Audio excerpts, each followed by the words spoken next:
Come on. Wow. Help.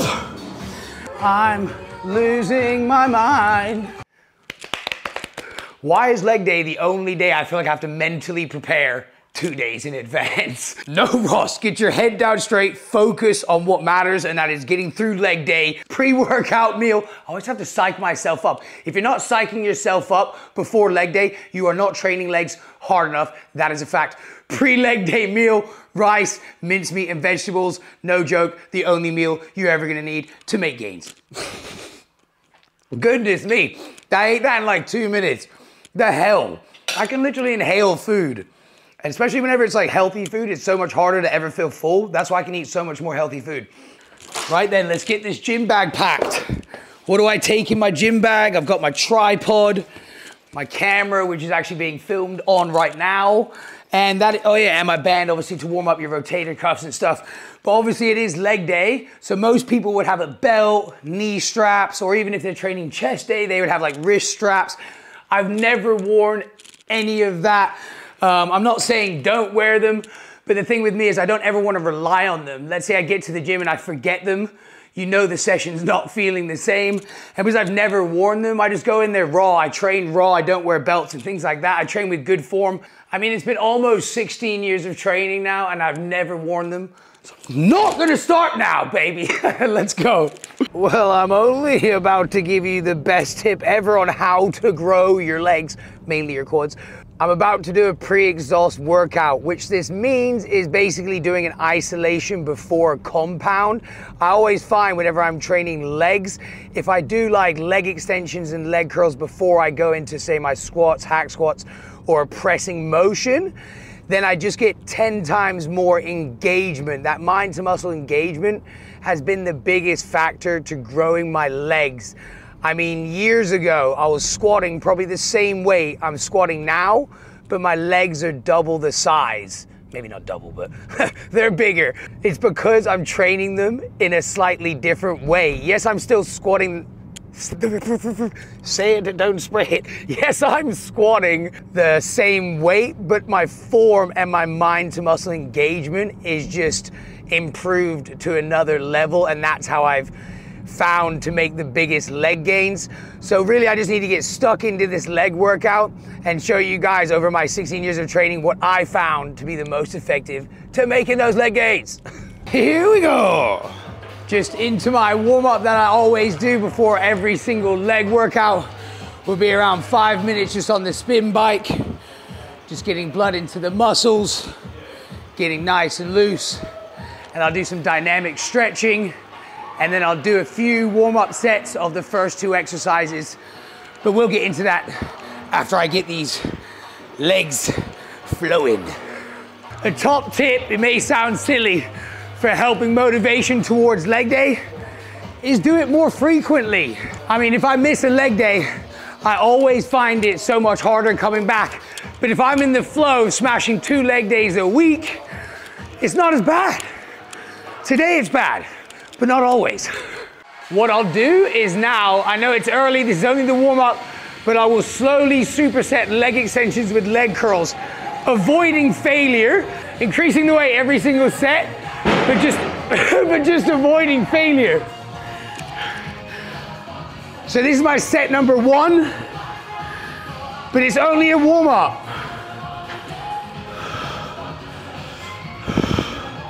Unfortunately, half the leg area is upstairs in my gym, so now I've got to go upstairs to do the hamstrings. It's actually a good thing having those stairs, just adds to the warm up.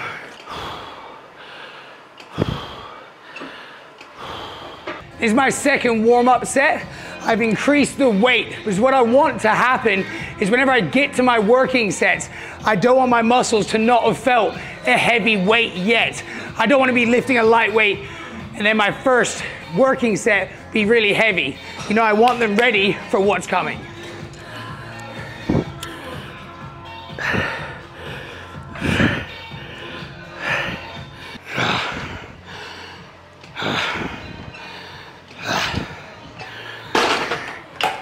So that was heavy, which is gonna be fairly close to when I get to my working sets, but I'm still well away from failure. I could have done around 5 more reps.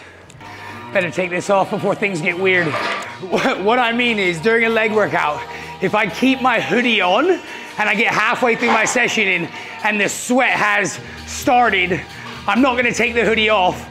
It's staying on throughout the whole session. So you either take it off at the beginning or you keep it on until the end. The time has come to work. So I'm doing my pre-exhaust. So I'm gonna do my leg extensions to failure, 4 sets.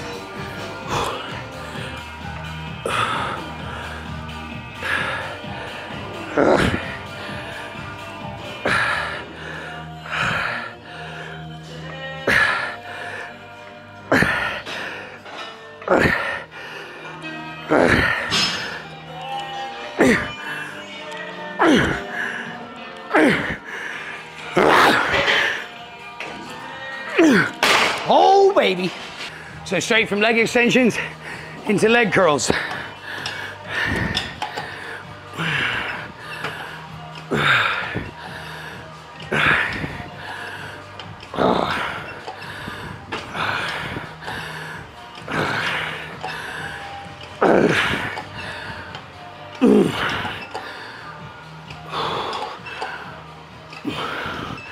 Come on.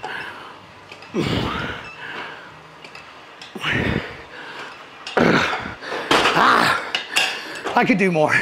I already know it's gonna be one of those sessions. I already know my legs are gonna hurt for days after this. I've got the full stack on here, so what I'm gonna do is slow down my reps so I get towards failure at not such high reps.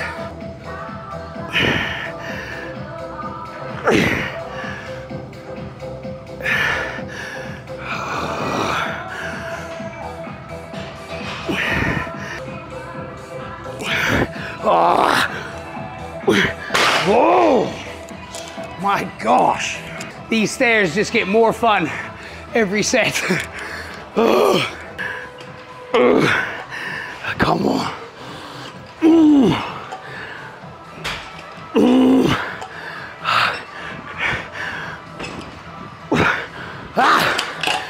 Whoa. It's funny because I forget I have a mic on, and then I'm like talking to myself, motivating myself, like, come on, you can do this. Number 3.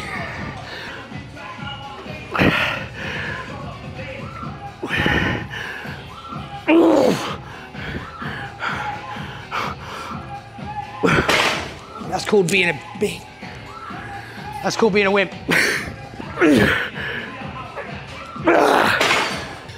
I'm not ready yet. It's only the first round of exercises.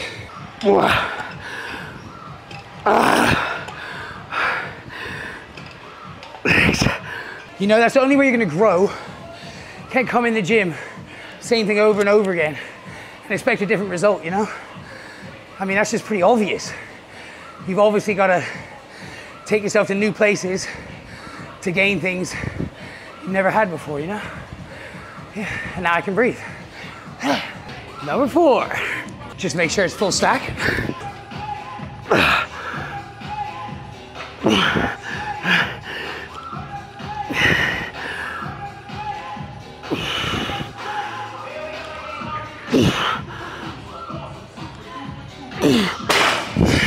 Come on.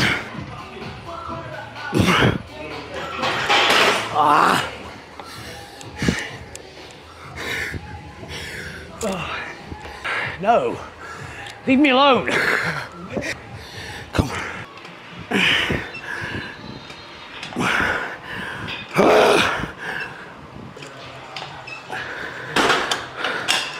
I'm pulling all sorts of faces over here. Oh, look what we have next. I promise you, if you want your legs to feel funny, squat after what I just did. This is my second set, but this is still the warm-up of the squat. What you don't want to do is jump in with a heavy weight without doing any warm-up sets, especially after doing 4 sets of leg extensions and leg curls till failure. So 2 warm-up sets, then it's time to work.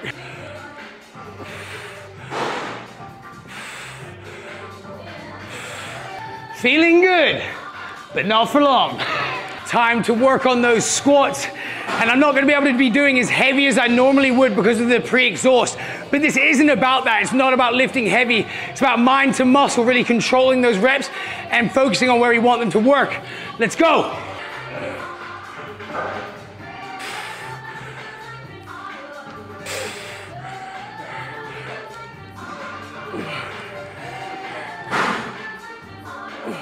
I'm losing my mind. Struggling for words now. That's how you know it's going well. If you are squatting and your legs aren't growing, something needs to change. More than likely your technique and your form isn't correct. So lower that weight and work back up. It's all about that mind to muscle connection. It's not all about just lifting from A to B. As I say, it's about how you lift from A to B.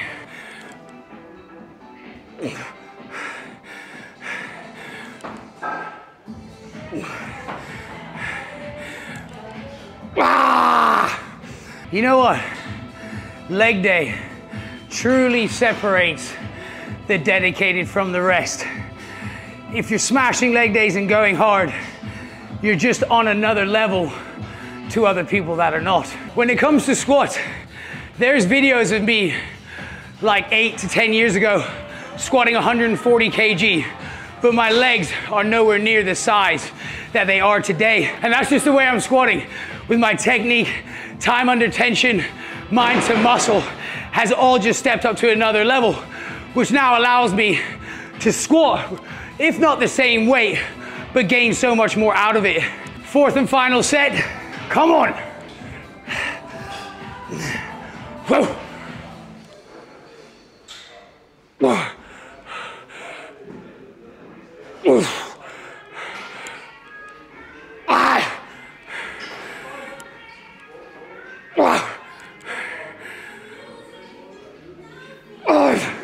Come on.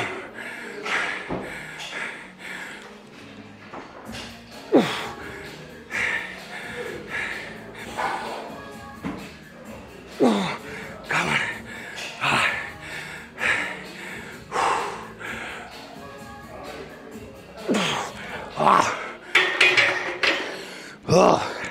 I am dying. I'm dying. Oh. Putting back the weights is up there with as hard as lifting them. Last quad exercise. To keep things nice and even, I'm gonna incorporate some single leg work. So we've got a single-legged leg press. It is all about a slow eccentric motion, a lot slower than your concentric. So on the way down, you should be going slower than on the way up. This is to help mind to muscle as well, time under tension. So to help engagement, on the way down, I'll really think about putting the weight through the area of the leg I want it to feel. So to help muscle engagement, on the eccentric part of the movement on the way down, I'm really mind to muscle connecting in the leg, thinking about it, and then I'm pushing through that feeling. Every rep, mind to muscle, push through that feeling.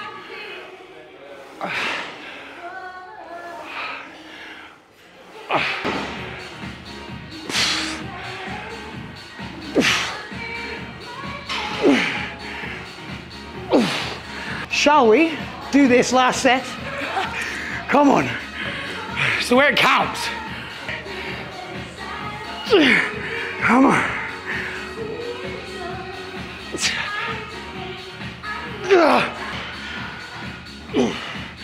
Come on.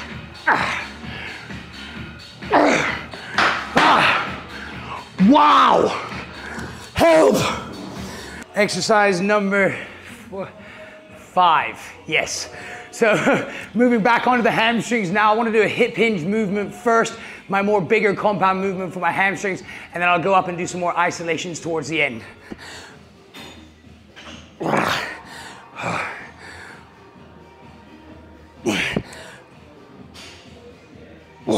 Same thing as I was talking about with the leg press, that really mind to muscle on the way down.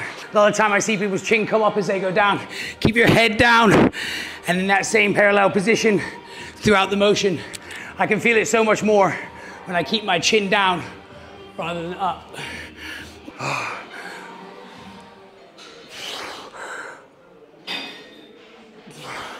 Last one. Come on.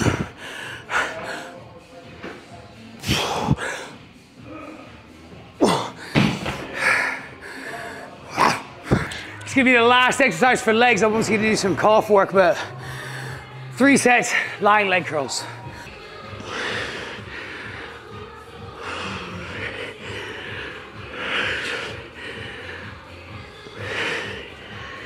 You know, towards the end of workouts, if I've been lifting fairly heavy towards failure throughout the whole session, towards the end, I'm still training towards that failure mark, but I'm lowering the weight, really trying to focus on that mind to muscle, because obviously towards the end of the session, if you keep trying to lift heavy, there's no mind to muscle connection there.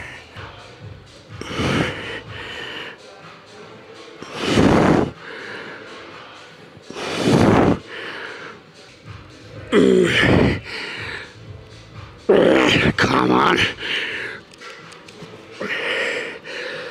Oh. It may not look like I like it right now, but I do. Now it's time for my calf training, which I do at the end of my leg workouts. Some people do them at the beginning to help prevent themselves from skipping them at the end, but just don't skip them. Just do them at the end. I don't do like 3 or 4 sets. I'll literally stay in here until I'm like, why am I still here? You know, I'll just do like 5, 6, 7, 8, just as much as I can, because your calves can take a lot of volume. And if you really want them to grow, you need to be doing them like 3, 4 times a week. If you struggle to have calf gains like me, if you're a very skinny guy naturally, and you're very skinny calves, then you need to be training them a lot. If you're naturally a bigger guy, and you've been walking around all your life kind of like as a bigger guy, holding more weight, you're gonna have bigger calves. But I've been like a skinny kid all my life, you know? Walking around little twigs. So I gotta hit them a lot to grow them. Personally, I think from a standing position is the most effective to grow your calves, but it is great to incorporate kind of donkey calf raises, seated calf raises, and other various exercises. But if you really want bigger calves, just dominate the standing calf raises. Lots of time as well, I see people do calf raises, they're just bouncing, you know, little reps. It's all about good stretch at the bottom to really good squeeze at the top. And I mean, you can really push up at that last bit and get a good squeeze. Stretch, and then up again. Stretch, up. And then you think you can't go up anymore, but you can. Down, up again. Down, up again.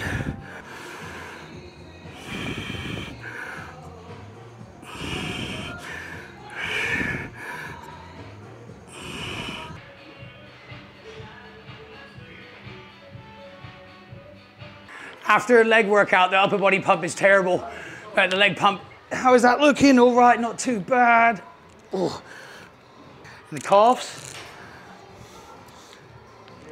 Oh, I should have the best balance in the world. Now that was a killer. And now what I would do is my 15 to 20 minute post-workout stretching. This is key. Make the time to get it done. It just helps prevent injury and speeds up recovery. I used to have knee problems. Once I started doing my post-workout stretching, it literally went away very quickly. So get it done, especially if you're young. You won't regret it when you get older, I promise. Guys, I hope you like that workout. Try the pre-exhaust. You can do it with any other muscle group, but try it with legs and then do squats. I promise you, it will be / won't be very fun. Guys, like, comment, and subscribe. I need to get my stretching done and then go to sleep.